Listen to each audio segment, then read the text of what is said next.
Hey everybody, how's it going? Welcome to NoDQ&A video right here on NoDQ.com as well as the YouTube channel and NoDQ&A videos affiliate ringsidenews.com. Got your questions here from spring.me/AaronRift. Let's get started with the first one today from Shifty G71. WWE equals joke. And that is the entire question, if you can call it a question. Thank you, Shifty G71, for your very clever, well thought out, intellectual question. Keep them coming. Anyways, got the serious questions here. First one comes from DAlbert111MA. Hey Aaron, with Seth Rollins' words on Raw and SmackDown, is he hinting at turning against the Authority? Please answer in video, thanks. By the way, keep up the good work. Well, it definitely seems like that is the direction that WWE is heading in, where Seth Rollins and the Authority are going to have a full-fledged split. Now, for me personally, I would rather Triple H turn babyface and keep Seth Rollins as a heel. Seth Rollins has been amazing as a heel, and it does seem like, based off of the storyline, he's the one that's ripping on Kane, ripping on J&J, and he's coming off as the heel. But I sense that they're going to do a turn with Seth Rollins, and he'll do really well as a babyface. I just think that right now, he's more effective as a heel. And with Triple H, I think that he should go babyface. I've talked about this before. I'm tired of the Authority angle and the heel Authority figures. I think it would be better if Triple H went babyface and Seth Rollins remained a heel and they had the match at SummerSlam. But the way that it's going right now with the rumors out, Seth Rollins is probably going to end up as the babyface and Triple H will stay as the heel Authority figure, and I'll get to more on that in a few minutes here. Got this one from Kyle Mitchell 84.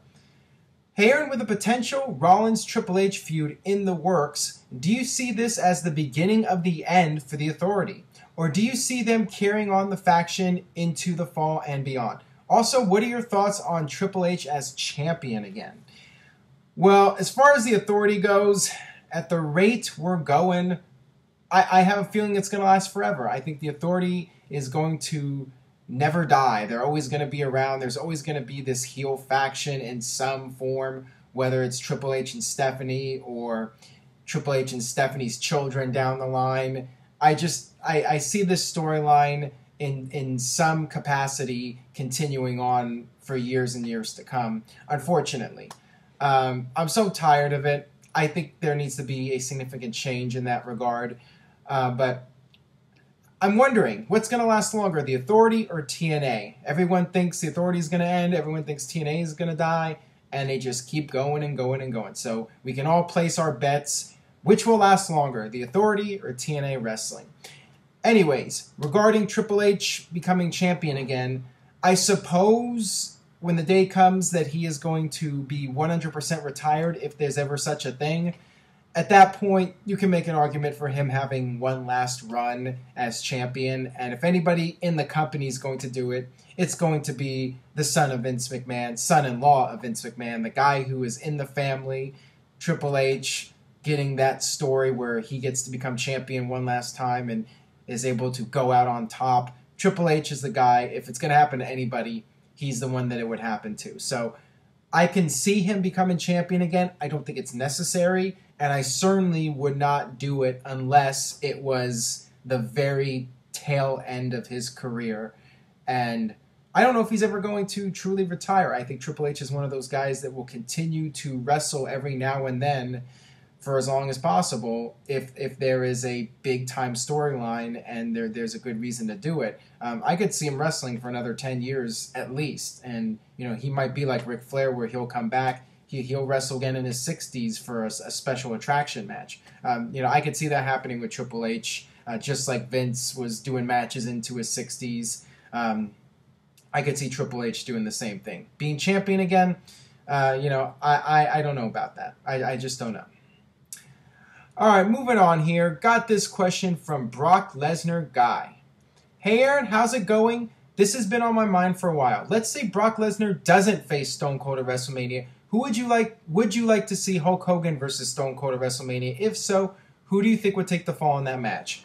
Well, I would say the chances of Hogan versus Austin are slim to none, as I've said before. Highly unlikely in all likelihood. I think that if Steve Austin was going to even bother coming back, it would be against somebody that he could work a really memorable match with. Not just the two icons going at it, but a match that has a lot of quality to it. And you're just not going to get that with Austin and Hogan. Won't happen.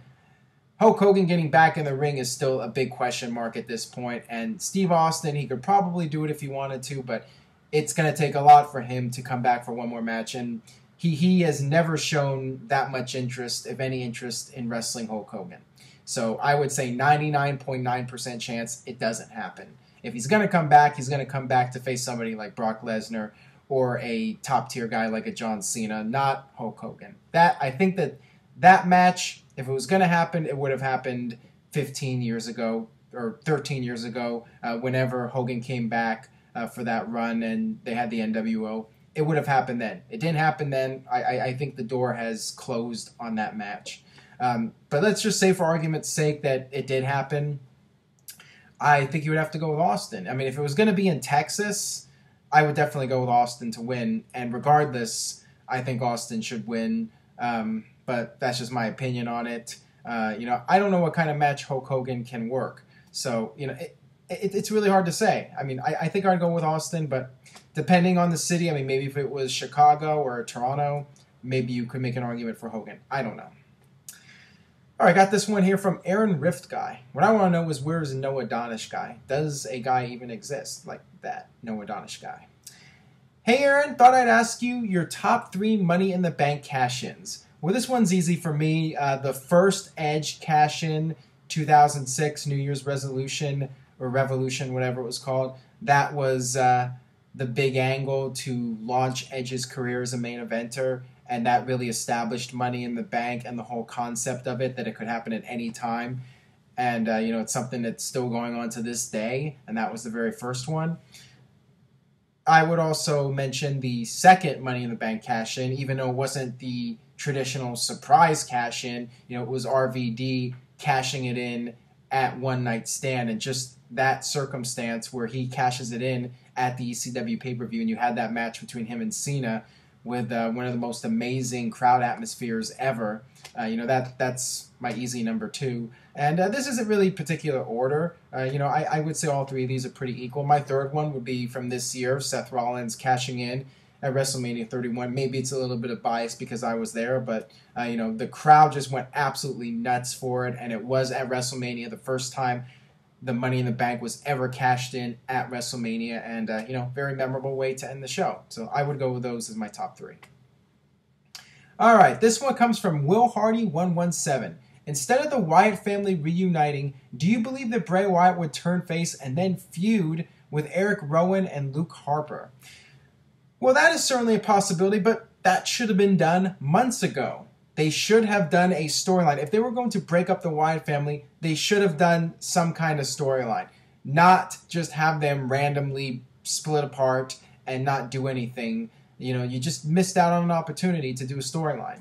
I didn't like that, and they could go back to that and revisit that angle, but I really feel it's too late at this point. I mean, it's been several months now since the Wyatt family split up, and to me, it doesn't have the impact if they do that. If they're going to do anything mixing those guys again, they might as well just reunite the group. I think having them feud with each other at this point, it's not necessary, and it doesn't really matter that much because it's been so long since they split apart, and there was never really any good storyline reason for it.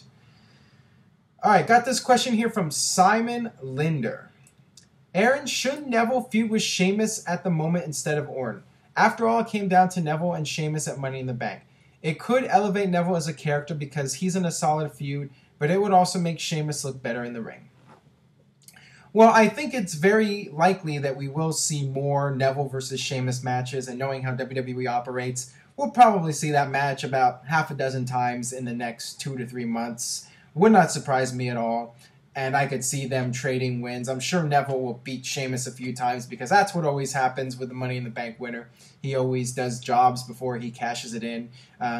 I think Seth Rollins was probably one of the few exceptions, and WWE actually protected Rollins. With Sheamus, time will tell. I mean, he already lost the match since winning Money in the Bank. So I could very well see Neville beating him. They'll probably just trade wins back and forth. It'll be your even Steven booking, and Neville is a guy that they're still high on. So yeah, I could definitely see him beating Sheamus at least once or twice, and then Sheamus will beat him and get his win back, and they'll just go on like that for who knows how long. All right, last question here from GTFO. It's Dave. Now that Dusty Rhodes has sadly passed away, could we see WWE dropping the Stardust gimmick and bringing back Cody Rhodes and giving him a strong push going into the Royal Rumble WrestleMania season, with this as his motivation to win the Rumble title?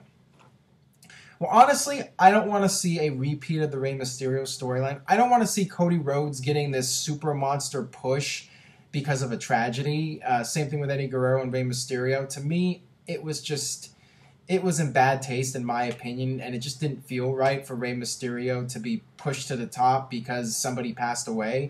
What I would like to see is the Stardust gimmick dropped. I feel the Stardust gimmick was going nowhere anyways.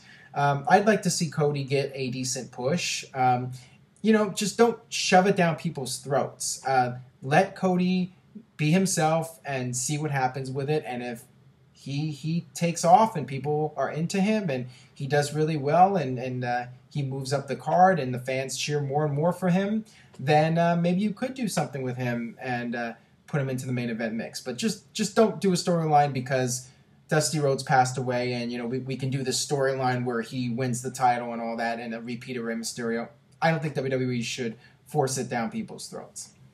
So that'll wrap it up for this edition of NoDQ&A video. Please subscribe if you haven't already at youtube.com/NoDQCAW. Tell a friend about NoDQ&A video. Spread the word on Facebook, Twitter, Tumblr, any site you go on. Have them check out NoDQ&A video and check out the other videos on the NoDQ.com YouTube channel. And stay tuned to NoDQ.com for the very latest in WWE and TNA. I'll see you guys next time. Thanks for watching.